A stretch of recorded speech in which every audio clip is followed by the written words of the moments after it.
pour l'invitation. Et comme j'ai à peu près 1h30 pour débattre de cette question très ouverte, je suis très heureux.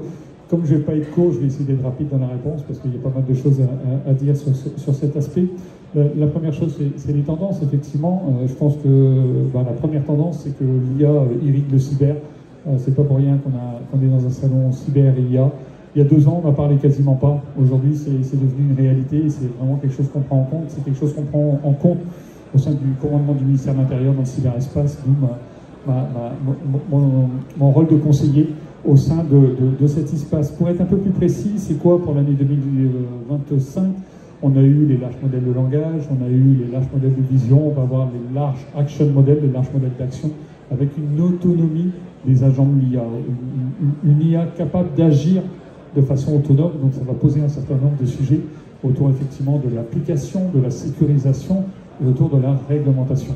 Donc ça, je pense que c'est une tendance qui va arriver très rapidement. L'autre tendance, elle est illustrée par DeepSeek, parce que maintenant tout le monde parle de DeepSeek. Alors je n'irai pas trop loin sur DeepSeek, parce que je disais tout à l'heure à un camarade, la difficulté aujourd'hui, j'ai de moins en moins le temps de me plonger dans les articles de recherche, et je finis par ne lire que des posts. Et quand je lis des posts, pour moi, c'est pas de la vérité scientifique.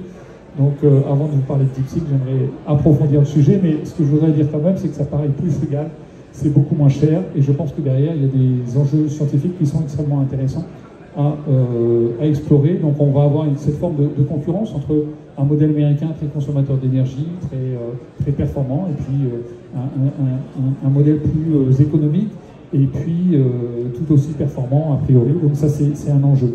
Je voudrais également évoquer l'enjeu du hardware.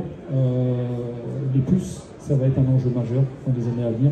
Le hardware, c'est Nvidia qui va créer la puce Blackwell, donc il va prendre une puce qu'elle va nommer Blackwell, qui sera encore plus consommateur d'énergie, mais certainement plus performant. Donc là encore, on va avoir du data center qui risque de grossir. L'enjeu pour nous, ça va être effectivement de savoir comment occuper une position souveraine dans cet écosystème, tant au niveau de la France qu'au niveau de l'Europe. Et quand on parle de souveraineté, c'est le troisième volet des tendances, c'est la réglementation. Comment on va s'en sortir dans cette réglementation entre un monde outre-Atlantique plutôt dérégulé et un monde chinois avec une régulation étatique. Donc là aussi, il va falloir trouver notre place. Les risques, j'essaye d'aller assez vite, parce que les risques, on a effectivement... Pour moi, le premier risque, surtout dans une table ronde autour de la collectivité territoriale, c'est de ne pas être au rendez-vous. C'est-à-dire de ne pas être capable d'appréhender tous ces sujets-là.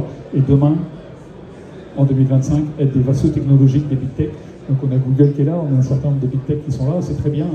Je renie pas, c'est pas une question de renier. Je critique pas du tout ces big tech, mais moi, en tant qu'agent de l'État, ma finalité n'est pas de la finalité des big tech. Donc je crois que c'est un enjeu essentiel, effectivement, d'être au rendez-vous pour l'Europe, pour la France et bien entendu pour les collectivités territoriales. On a l'AIA Action Summit qui débute bientôt. Il ne faut pas que ce soit un sommet de big tech, mais un sommet aussi des services publics, ça me paraît essentiel.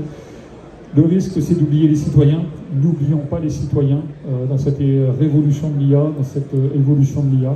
Ça me paraît un enjeu majeur, avec cette notion de ne pas déshumaniser la relation à l'usager et de ne pas déprofessionnaliser, nos gendarmes.